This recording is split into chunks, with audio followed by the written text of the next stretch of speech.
The Durban Commercial Crimes Court. For more on this court appearance, we cross live to our reporter Ayanda Mhlongo. Ayanda, thank you very much indeed for coming through. Just tell us what's been happening outside court this morning.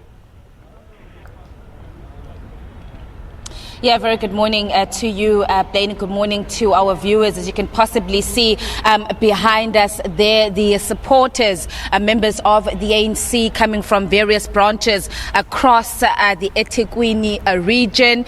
They've been here, Blaine, since last night, where night vigil was held ahead of today's appearance by eThekwini Mayor Zandile Gumede, as well as senior councillor Mondli Mthembu, Robert Abu, who is the Deputy Head of Durban Solid Waste, Zandile as well, who is the city's supply chain manager. They're also, of course, appearing along with the four service providers, or these are the owners of the four companies that are linked to this case. Of course, as you know, that this is the case relating to the 2016 matter, 208 million rand tender fraud relating to waste removal. As I said, Blaine, these supporters have been out here since last night. And a few more arriving, and we are expecting that more buses are going to be coming through as more people will be arriving.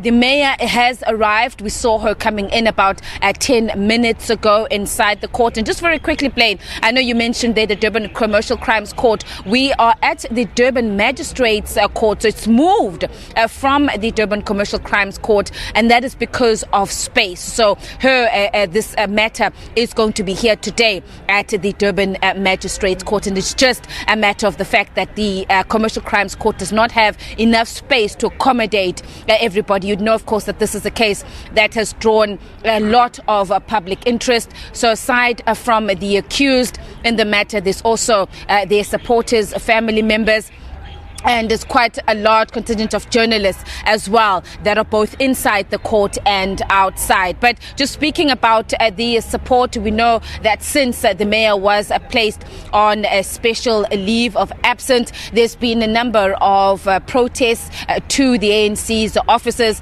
around the matter. And of course, as you know, on Tuesday, the ANC again extending her leave, as they have not been able to come up or to finally decide on her future, whether or not they will recall her as mayor of eThekwini, or whether they will then decide that she continues. That PEC, or the Provincial Executive Committee meeting that was held at the weekend seemed to have deadlocked.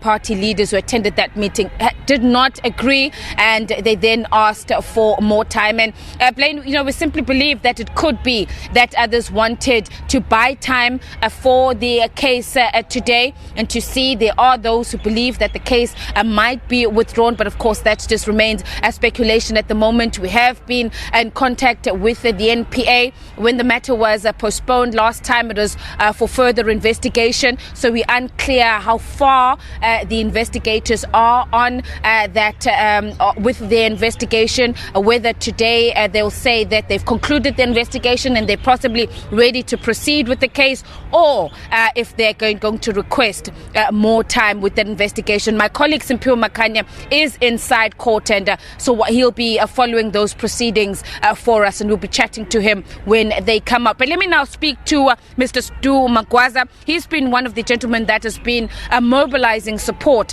for the mayor. Stu Magwaza, thank you so much for chatting to us again this morning. Just quickly speaking again, you're back out here.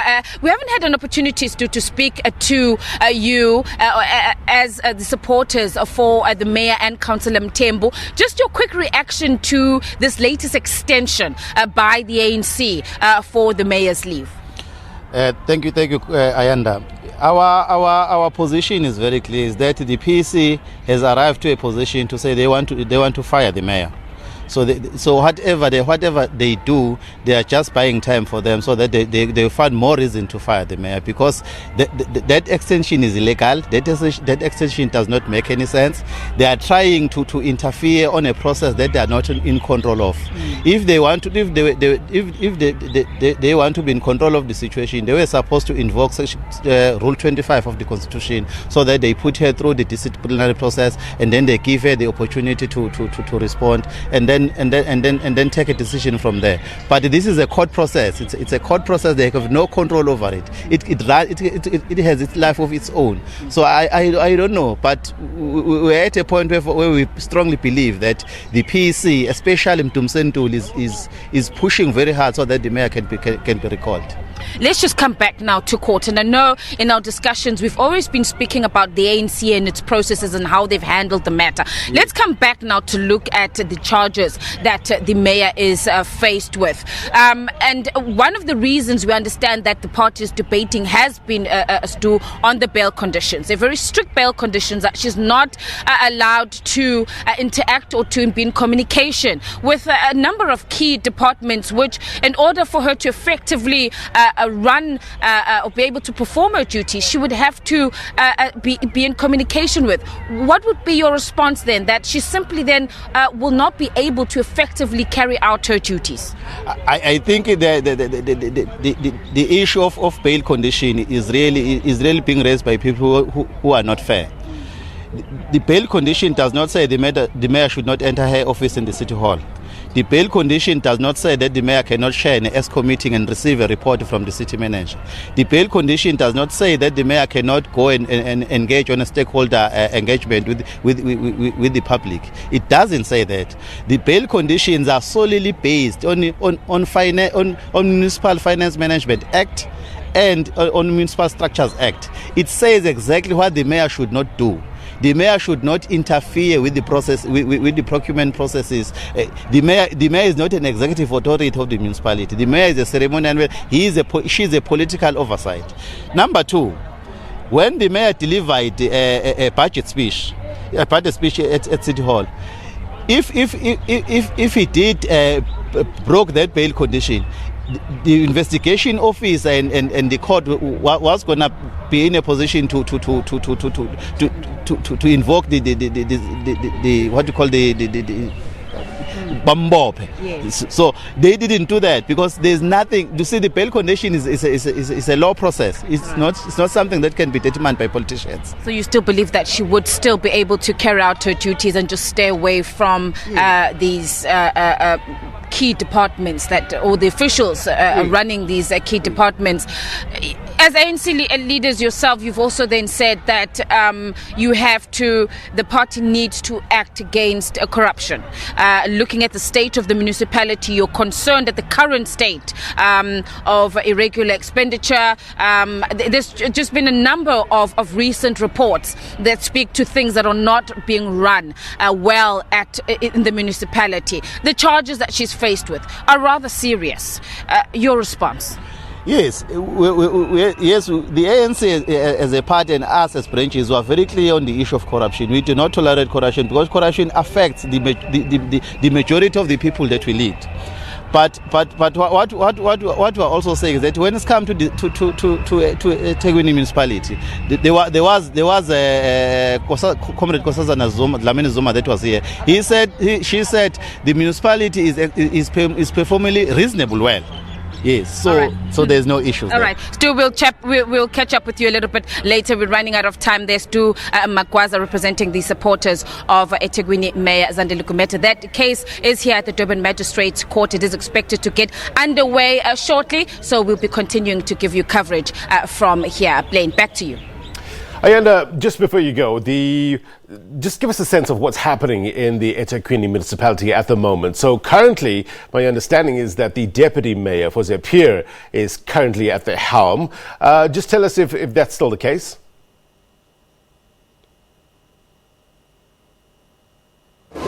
Mayor Fozia Pierre, she is still acting acting mayor until, of course, it's really dependent now on possibly what will happen here on court, but also this weekend is going to be a crucial meeting for the ANC. It has said that it is then going to decide thereafter that will then determine whether or not Ms. Pierre will continue as a mayor, will continue on in the position of acting mayor, or if the party then does decide to recall Zandile Gumede, whether or not they will then put in somebody else in that position.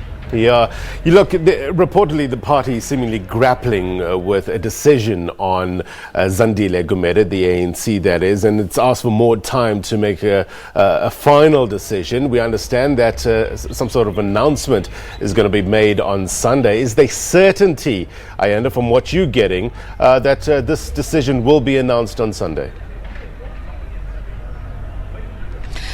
Blaine, it's been, as you've said, the ANC has had quite a difficult time with this matter. And I remember the Secretary Mtumseni Ntuli saying that it is rather a complex matter. And just to put it plain, you remember that the ANC in KwaZulu-Natal is still very much divided.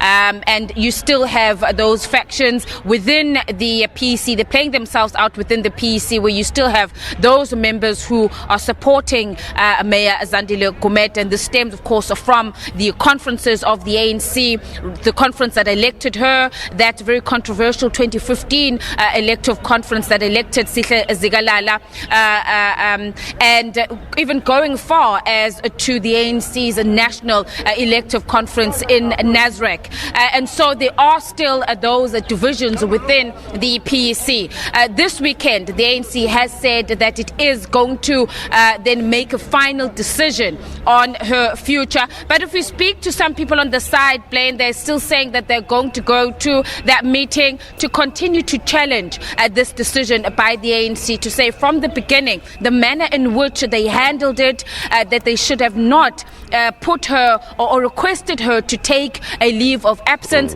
that they should have instead allowed the court processes to continue before a decision can be taken, and that it seems to have been more of a personal decision against some leaders who have some sort of a vendetta, possibly against the mayor, but also plain to know that she's also was the chairperson of the ANC, which remains a very powerful region. It is the largest in terms of numbers region of the ANC, not only here in KwaZulu-Natal but in the country. So it is a very powerful region of the ANC, and saying some of them believe that this has got nothing to do with her as mayor, but also is linked to her having been chair of this region. Last month we saw some of her supporters clashing with police. Has the ANC said anything with regards to action being taken against those supporters? Yes, in the press briefing on Tuesday, Blaine, that is a question that I did pose to Mtumseni Ntuli, and indeed he did say that the party, the PEC of the weekend, had decided, and there he said that all members of the PEC were in agreement that disciplinary action must be taken against those leaders of the ANC. And he mentioned, Blaine, 3 protests, not only the one that took place here on this in eThekwini, but there was also the protest in Mandeni, as well as KwaDukuza, where ANC members led those protests, then saying that they are now in the process of identifying all those ANC leaders. Remember, there were branch leaders, secretaries and branch chairpersons who are leading those protests, and they're saying that they are indeed going to be instituting disciplinary action against them all. I'm just looking at a statement released by the Methodist Church saying that they're distancing themselves from certain social media posts that's been doing its rounds, apparently calling for this night vigil for Zandile Gumede, which happened, I understand, last night. What do we know about what transpired last night?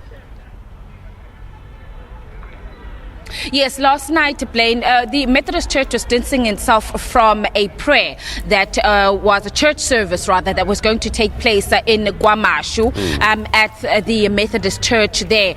There was a prayer service which the mayor and councillor Mondli Mthembu did attend. It was not held at the Methodist Church. They had to then move the venue, and it was held at a local community hall in G section in KwaMashu. Those religious leaders who attended that service then made their way here, Blaine, in the last night, and they held a short prayer service with the members of the ANC who are out here. In fact, as I speak to you now, Blaine, this morning, there have been quite a number of religious leaders from various denominations that are also here. There was earlier on a prayer here as well, shortly before the mayor arrived. But she wasn't a part of the prayer. As you understand it, Blaine, once the court has done inside, she will then come out and will be addressing her supporters. All right, appreciate the update. Ayanda Mhlongo live for us at the Durban Magistrates Court. Remember, this case has now moved from the Durban Commercial Crimes Court